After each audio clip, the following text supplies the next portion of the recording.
Are you ready, candidate number 6? I'm ready. So here's your question. If you became the next Miss Bicolandia title holder, how will you use your title to benefit others? If I become the next Miss Bicolandia, I would use my title to inspire and influence others to become as brave as you. As a first-timer in pageant industry, I have come here on stage in front of you all with just fearlessness and courage. And because of that, that would be a benefit to all that you can be anything so long as you believe. Thank you.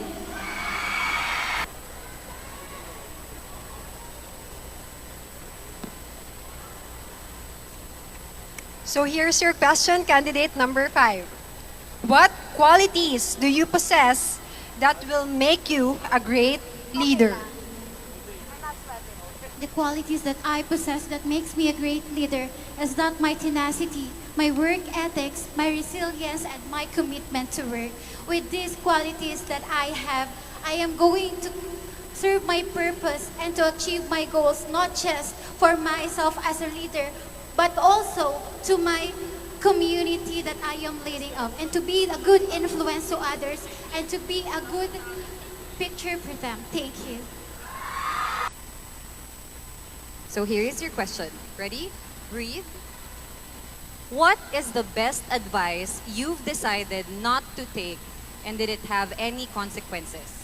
Again, what is the best advice you've decided not to take, and did it have any consequences?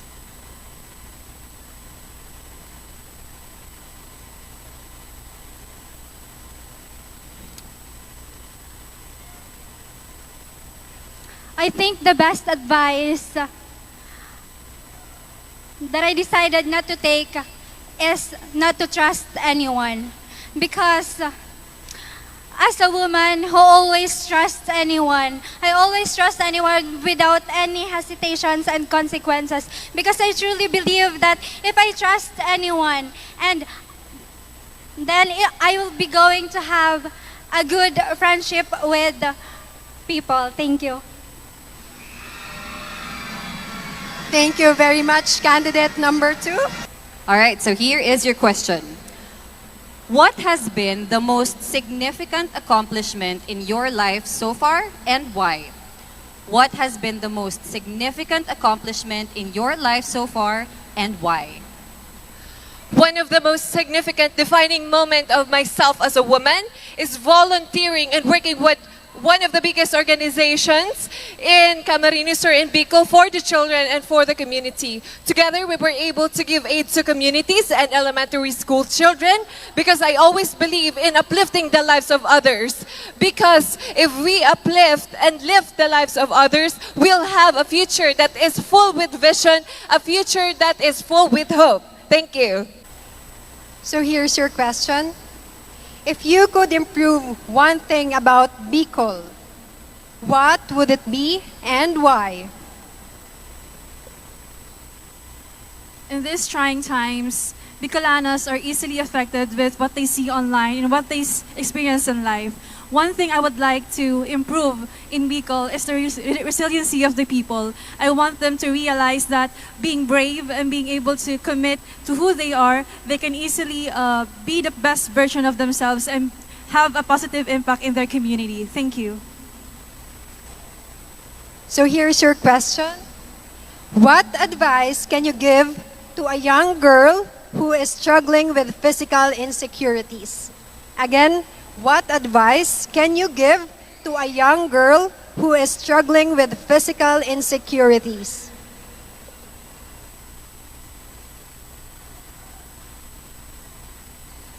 Don't give up. I believe that if you don't give up, everything is possible. I advise you that look at yourself in the mirror, not just because of your physical, but also inside of you.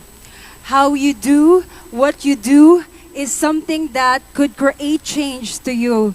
So make a big change and start now, and everything is possible. Thank you. Ready? Yes, I am. Okay. Would you rather be loved by many or be famous? Why? Would you rather be loved by many or be famous, and why?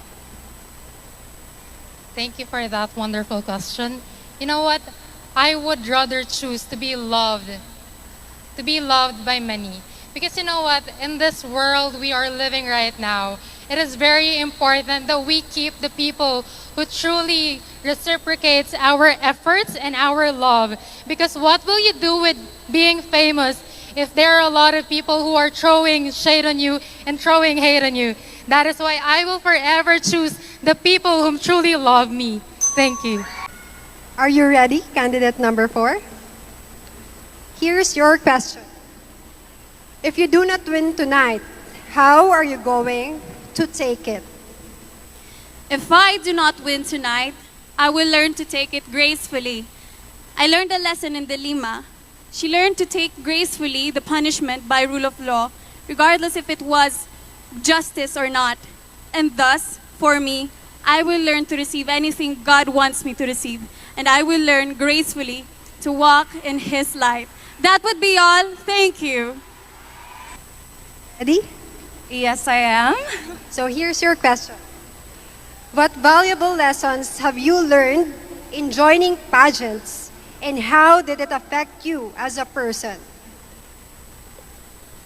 Beauty pageants in general, despite its irregularities, it will always be riveted to social change. That's why I believe that beauty pageants will always remain relevant in today's time, because just like now, the thousands of people listening to me could multiply into millions of people supporting my cause. And with or without the crown, that's the very important thing that we bring home. That would be all. Thank you. The last but not the least. So, what is one life lesson that you live by and why? Again, what is one life lesson that you live by and why?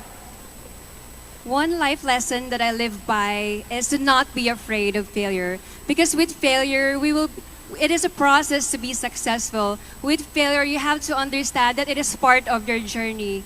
And with failure, you have to experience that because it is very important in life, because we never be successful when we never failed. Thank you. And that concludes our first question and answer portion.